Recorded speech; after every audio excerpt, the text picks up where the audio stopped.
Oke, assalamualaikum warahmatullahi wabarakatuh. Jadi di video ini kami akan menjelaskan mengenai tahapan pengambilan data di lapangan. Jadi di belakang saya ini merupakan singkapan batuan. Nah, tahap pertama yang harus dilakukan itu kita lihat mengamati singkapannya dulu. Pengamatan singkapan terkait masalah berapa jenis litologi, dan yang paling penting adalah arah strike dan dipnya. Dalam penentuan arah strike dan dip kita menggunakan teori tangan kiri, di mana jari telunjuk merupakan strike dan ibu jari merupakan dip. Nah, kalau untuk kasus di singkapan kita tinggal arahkan ibu jari ini mengarah ke dip. Jadi kalau teman-teman bisa lihat arah garis ini merupakan arah garis batas lapisan. Di bagian atas singkapan batu pasir, dan di bagian bawah juga batu pasir halus. Nah, langkah pertama tinggal arahkan jari telunjuk sesuai arah dip, maka ibu jari ke arah dip, maka jari telunjuk mengarah ke strike. Jadi dari singkapan ini kita bisa lihat strike-nya ke arah bawah, dipnya ke arah bawah dan strike-nya ke arah depan. Nah, setelah menentukan strike dan dip, kita bisa melakukan pengukuran menggunakan kompas geologi. Oke, baik. Dalam pengukuran strike dip itu lebih efektif jika kita mengukur pada bidang batas antar lapisan. Jadi seperti kalau teman-teman bisa lihat, ini merupakan bidang batas antara lapisan, di mana di atas merupakan lapisan batu pasir dan di bawah ada lapisan batu lempung. Nah, jadi kita akan lebih efektif mengukur strike-nya dari bidang ini. Kemudian kita butuh alat bantu. Jadi teman-teman bisa menggunakan scanner atau buku catatan lapangan yang keras. Kalau di sini saya menggunakan ini sebagai alat bantu. Nah, jadi ini kita jadikan alas untuk mengukur strike dip. Pertama, si alat bantu ini kita tempatkan searah dengan bidang batas lapisan batuan. Nah, kemudian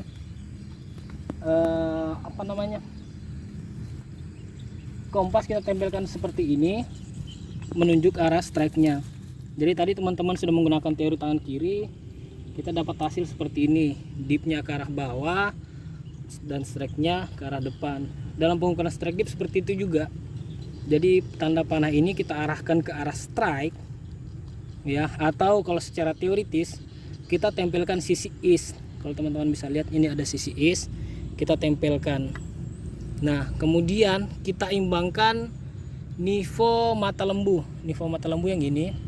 Nah, untuk mengimbangkannya teman-teman bisa geser sesuai hati. Ini atas bawah, naik turun, dengan catatan alas bawah ini harus tetap nempel. Jadi tidak boleh seperti ini. Untuk yang atasnya juga tidak perlu nempel, cukup bagian bawah ini. Nah, seperti ini kita tinggal imbangkan. Nah, setelah imbang kita bisa lihat arah N ini menunjukkan strike-nya.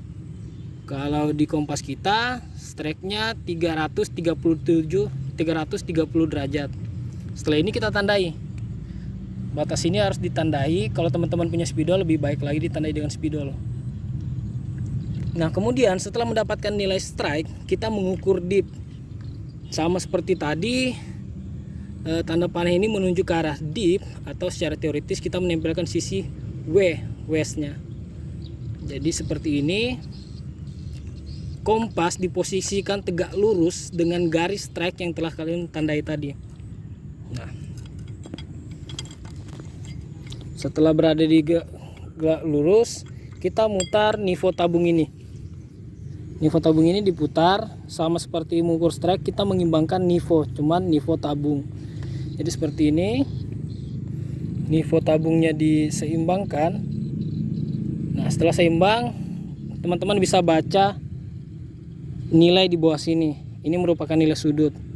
Kalau dari kompas kita dapatkan dipnya sebesar 45 derajat. Oke, perlu diketahui strike itu menunjuk kepada arah. Jadi arah persebaran batuan.